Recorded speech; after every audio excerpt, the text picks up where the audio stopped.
Tour অপারেটরদের বাংলাদেশ পর্যটন শিল্পের বিকাশে ট্যুর অপারেটর ও ট্যুর গাইডের কার্যক্রম পরিচালনা, পর্যটকদের স্বার্থ সংরক্ষণ ও এক সংক্রান্ত আনুষঙ্গিক বিষয়ে বিধান প্রণয়নকল্পে 2021 ডিসেম্বরের 7 তারিখ আইন পাশ করা হয়। মনে রাখবেন 2021 ডিসেম্বরের 7 তারিখ যে আইনটুকু বলা হচ্ছে যে tour operator, Bangladesh tour operator tour guide নিবন্ধন পরিচালনা আইন 2021 নামে অবহিত। ওই আইনে কিন্তু সাথে যে আইনটা হয় 2021-এর, ওই আইনে কিন্তু আমরা যেই বৈষম্য এবং অসামঞ্জস্যগুলো আমরা উপস্থাপন করতে যাচ্ছি, বাংলাদেশের সর্বস্তরের ট্যুর অপারেটররা, ট্যুর গাইডরা এই জিনিসগুলো ছিল না। যেমন নিবন্ধন করার আবেদনের ক্ষেত্রে কিন্তু ছিল কি কি ছিল একটু মনোযোগ শোনেন। ছিল ট্রেড লাইসেন্সের সত্যায়িত অনুলিপি কপি, টিনের সার্টিফিকেট সত্যায়িত অনুলিপি, ব্যবসায়িক ঠিকানা, কোম্পানির ক্ষেত্রে মেমোরেন্ডাম, এগুলো আর্টিকেল, এবং ভ্রমণের সাথে সংশ্লিষ্ট আবাসন ও সুযোগ সুবিধায় কোনো প্রকার প্রতারণা ট্যুর অপারেটর করবে না, সেই কারণে একটা অঙ্গীকারনামা এইগুলি কিন্তু ছিল আইনে। মান্না ভাই, আপনি তো পর্যটনবিদে বহু বিজ্ঞ, আপনি আরো বেশি নোট করতে পারবেন যে আইনে 2021 2 ডিসেম্বর যে আইনটুকু করলেন ট্যুর অপারেটর এবং ট্যুর গাইড অ্যাক্ট 2021, সেই আইনে কিন্তু এইগুলি আছে, আপনাদেরকে আমি সরবরাহ করতে পারবো। তারপর আর কিছু কিছু নেই ছিল না, এই বিদেশি ট্যুর অপারেটর আসবে, সরকারের 51% বাংলাদেশের নাগরিক, এগুলো তো থাকবেই, এগুলো আছে। তারপর 2024-এ 28শে মার্চ যে বিধিমালাগুলো প্রণীত হয়েছে, ওই জায়গায় এই শব্দগুলো আসছে। ওই শব্দগুলো কি কি শব্দগুলো আসছে? 10 লক্ষ টাকা স্থিতি, ব্যাংক সলভেন্সি স্থিতি সার্টিফিকেট, 3 লক্ষ টাকার জামানত, তারপর 50,000 টাকা নিবন্ধন ফি, 5,000 টাকা ট্রেজারি চালান, আবেদন ফি, এবং 1,000 টাকা হচ্ছে ফর্ম। এই শব্দগুলো কিন্তু বিধিতে আসছে। আমরা তখনই, আমি আপনাদেরকে আরো বলি, 2021 সালে আইন হওয়ার আমাদের সকল স্টেক হোল্ডার, বাংলাদেশের সকল স্টেক হোল্ডার সরকারের সাথে বিভিন্ন সিরিজ মিটিংয়ে আইনটুকু পাশ হওয়ার পর আবার যখন বিধিতে আলোচনা করলো, তখন তৎকালীন প্রেসিডেন্ট ছিলেন আমাদের বর্তমানে ইমিডিয়েট ফার্স্ট প্রেসিডেন্ট যেমন শিবরাজন কুরেশি।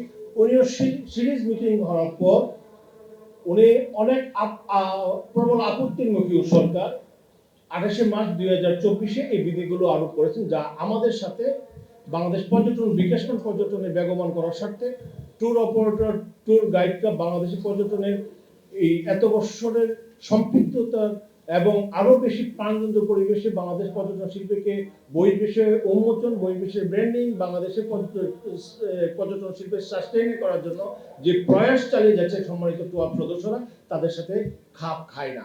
এর জন্যই আমরা আন্দোলন করে চালিয়ে যাচ্ছি, সরকারি পর্যায়ে আন্দোলন চালিয়ে যাচ্ছি।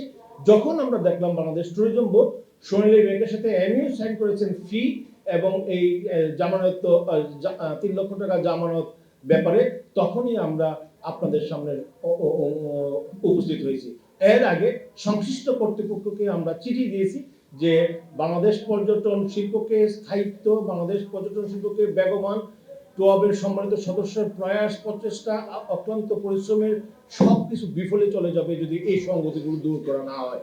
আপনারা জানেন যে বর্তমান পরিস্থিতিতে বাংলাদেশের প্রায় 21টা সরকারি বেসরকারি প্রতিষ্ঠান থেকে, ট্রাভেল অ্যান্ড ট্যুরিজম ইন্ডাস্ট্রি থেকে পড়ুয়া ছেলেরা এই এন্টারপ্রেনার হয়ে বাংলাদেশ পর্যটনকে সেবা দিয়ে আসছেন। তারা জব সিকার নয়, জব প্রোভাইডার হচ্ছেন। তাদেরকে উৎসাহিত করার জন্য টুয়াব প্রতিনিয়ত কাজ করে যাচ্ছেন।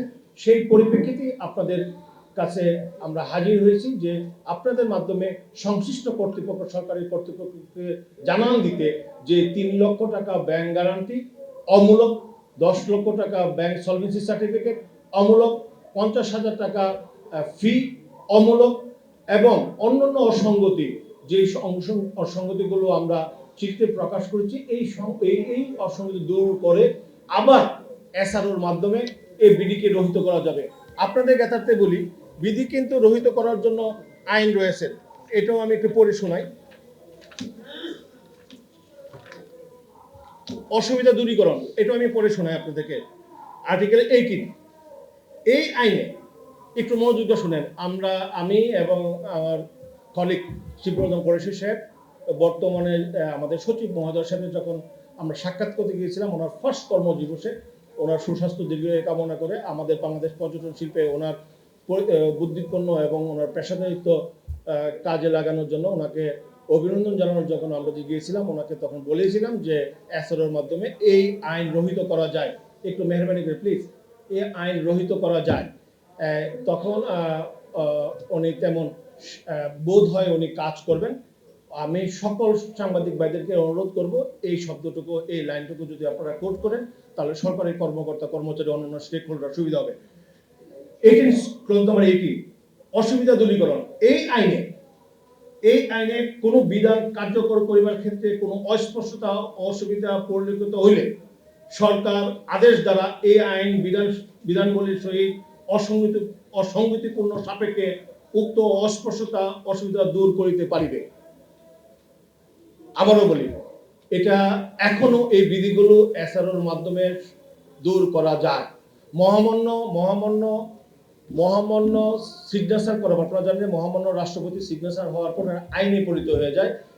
আইনে কিন্তু ছিল না, আমি সকল বিজ্ঞ সাংবাদিক ভাইদের বলি, আইনে কিন্তু ছিল না। আইনে 3 লক্ষ টাকা জামানত, 3 লক্ষ টাকা জামানত, 10 লক্ষ টাকা ব্যাংক স্থিতি, 50,000 টাকা ফি আইনে ছিল না, যেটা মহামান্য রাষ্ট্রপতি সাইন করেছেন। 24 মার্চে যখন বিধি পাশ করা হলো, তো ওই বিধিতে ওইগুলো শব্দগুলো ঢুকানো হলো এবং এটা সংশোধন করার জন্য আমি ইতিমধ্যে আপনাদের সামনে উচ্চারণ করেছি। এইগুলো ইচ্ছা করলে শুধরানো যেতে পারে যে কোনো সময়, যে কোনো সময় এটা অসুবিধা দূরীকরণ। উনি বললেন যে আমি এটা আরো বেশি পর্যালোচনা করব, যেহেতু আমি আজকেই প্রথম কার্যভার গ্রহণ করেছি। আমি আপনাদের চিঠি পর্যালোচনা করব, আপনাদের সাথে আরো কথা বলে আমার পক্ষ থেকে সর্বোচ্চ চেষ্টা করব। কিন্তু অনেকেই বলে থাকেন যে মহামান্য সিগনেচার করার পর এই আইনটা নেক্সট সংসদে না হওয়া পর্যন্ত শুধরানোর সুযোগ নেই। এই জিনিসটাকে আপনাদের ক্ল্যারিফাই করার জন্য আজকে আসা, যে মহামান্য রাষ্ট্রপতি সিগনেচার আইনে এই অসঙ্গতিগুলো ছিল না, পরবর্তীতে বিধি করে এই আইনগুলো বিধিমালায় নেওয়া হলো, যেটা 24-এ। আমি আবার দায়িত্ব গ্রহণ করলাম জুনের 8 তারিখে। তারপর থেকেই আমার পরবর্তী প্রেসিডেন্ট, যিনি ওই গত দিনগুলোতে সরকারের সাথে বার্গেনিং করে আসছিলেন, ওনাকে সাথে নিয়ে আমরা আবার শুরু করলাম। আপনাদের সাহায্য সহযোগিতায় আমরা চাবো বাংলাদেশ পর্যটন শিল্পকে আরো বেশি বেগবান, আরো বেশি সংগতিপূর্ণ, আরো বেশি কার্যকর করার জন্য বিদেশি পর্যটক বাংলাদেশে আনয়নের সাপেক্ষে দেশি পর্যটক বাংলাদেশে রক্ষা করার জন্য, দেশি পর্যটক বিদেশে আরবান ট্যুরিজমে নিরসিত করার জন্য অনারেবল সব মেম্বার যে প্রয়াস চালিয়ে যাচ্ছে, এর জন্য আপনাদের কাছে চলে আসা। আশা করি যে আপনারা আমাদেরকে সাহায্য সহযোগিতা করবেন। এখন বর্তমানে আমি পরিচয় করে দিচ্ছি যারা প্রত্যন্ত অঞ্চল থেকে আমাদের রিজিওনাল ট্যুর অপারেটরের সভাপতি এবং সাধারণ সম্পাদক আজকে আপনাদের উপস্থিত হয়েছেন। আমার ডান দিকে সর্বডানে উনি কুয়াকাটা ট্যুর অপারেটর অ্যাসোসিয়েশনের সিনিয়র ভাইস প্রেসিডেন্ট সাধারণ সাহেব। তারপর রয়েছেন ট্যুর অপারেটর অ্যাসোসিয়েশন সুন্দরবনের সংগ্রামী সাধারণ সম্পাদক নাজমুল ডেভিড সাহেব। তারপরে রয়েছেন ট্রিয়াবের এবং সাবেক গভর্নিং বডির মেম্বার, ট্রিয়াবের প্রতিষ্ঠান সভাপতি জনাব খবিরুদ্দিন আহমেদ সাহেব।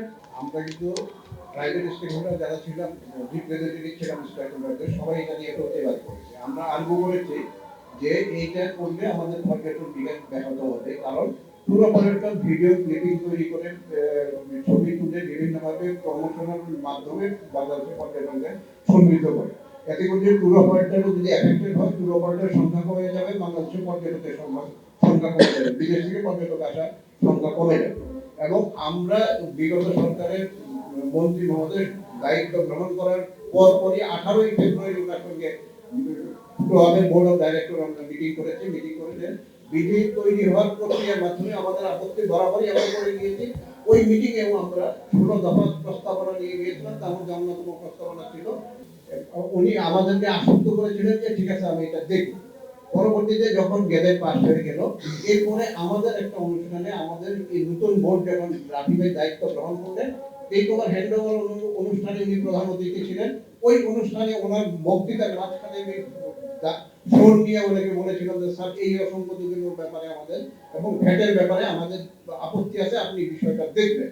উনি আমাদেরকে কথা দিয়েছিলেন যে আমরা প্রয়োজনে বিধি সংশোধন করে হলেও এগুলোকে অসংগতি দূর করব। আমাদের প্রক্রিয়া আগাগোড়াই অব্যাহত ছিল। ইভেন এটা ছিল 6ই জুন তারিখে ওনার সঙ্গে এই মিটিং এ আমাদের কথা হয়েছিল। আমি ওনার বক্তৃতার মাঝখানে ইন্টারাপ্ট করে আমার দাবিগুলো তুলে ধরেছিলাম। আপনারা জানেন যে ট্যুর অপারেটররা একটা প্যাকেজ তৈরি করে টুরিস্টদেরকে উপহার দেয়।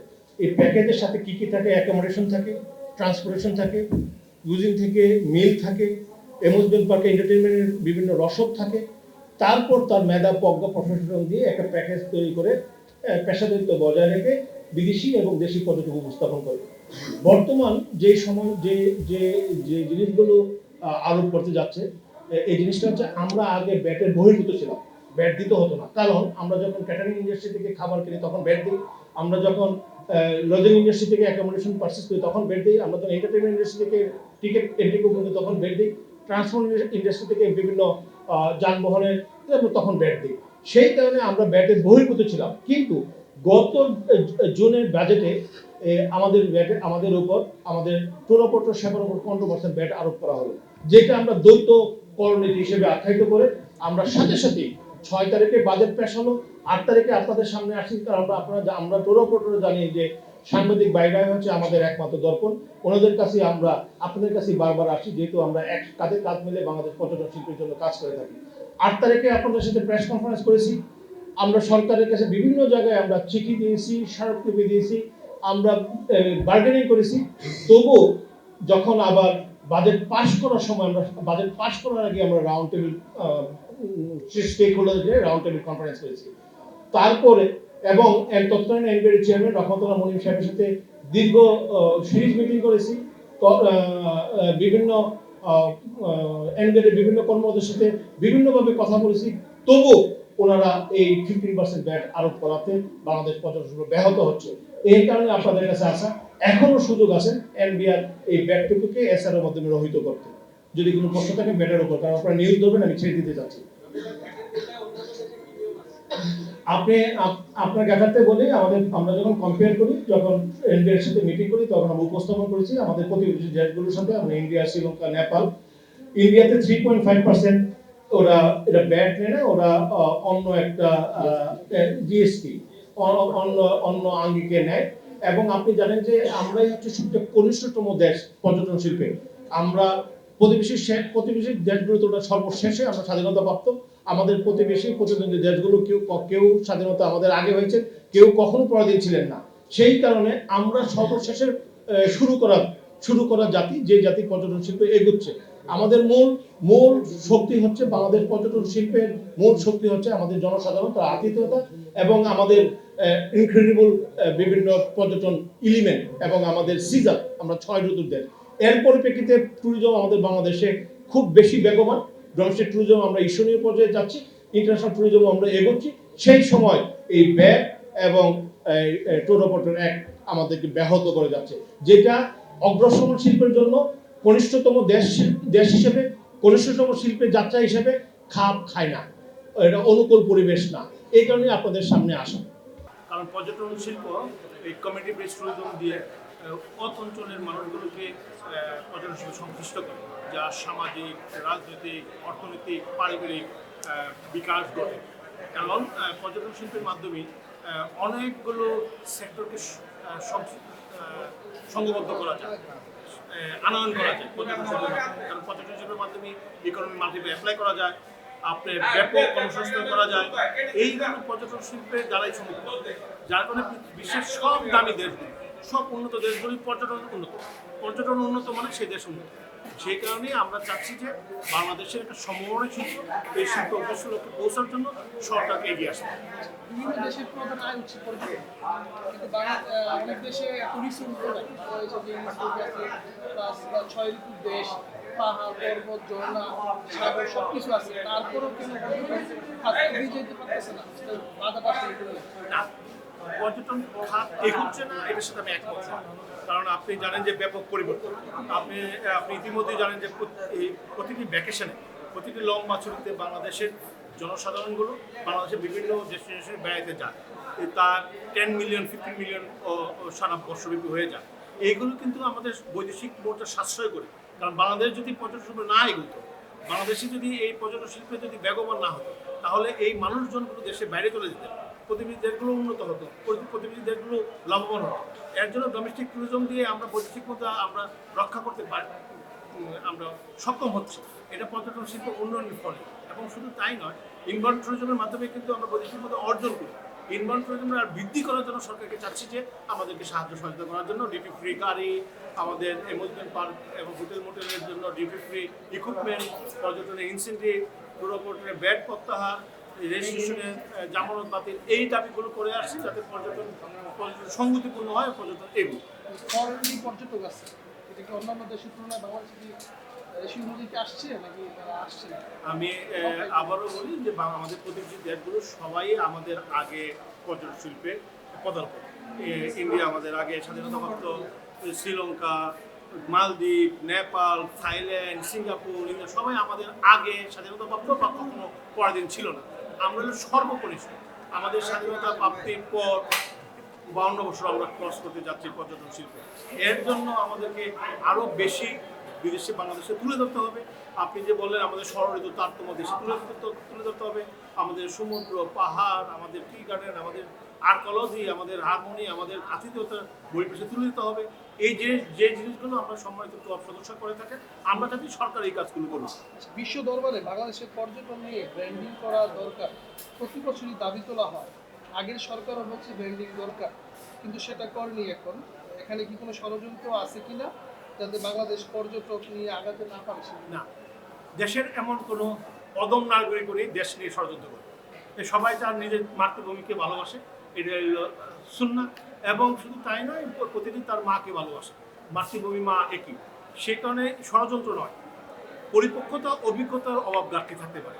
আমরা যারা প্রফেশনাল ট্যুর অপারেটর, আমরা সরকারকে প্রতিনিয়তই বলি যে আমাদের পজিশনিং, মার্কেটিং করতে হবে, ব্র্যান্ডিং করতে হবে।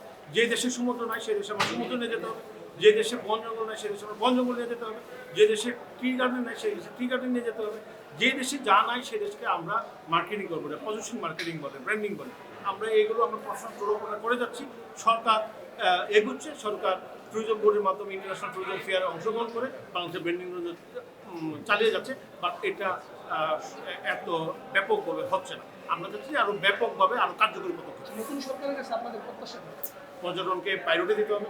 পর্যটন সংশ্লিষ্ট সকল স্টেক হোল্ডারকে আরও গুরুত্ব আরোপ করতে হবে। পর্যটন বিটে কর্মরত সাংবাদিককে গুরুত্ব আরোপ করতে হবে। টুরিস্ট, পুলিশ, অন্যান্য স্টেক হোল্ডার, মোকা, ট্যুরিজম বোর্ড, পর্যটন কর্পোরেশন, আর্কোলজি সবগুলোর সাথে সমন্বয় করে পর্যটনকে এগোনোর জন্য বহির্বিশ্ব উপস্থাপন করতে হবে।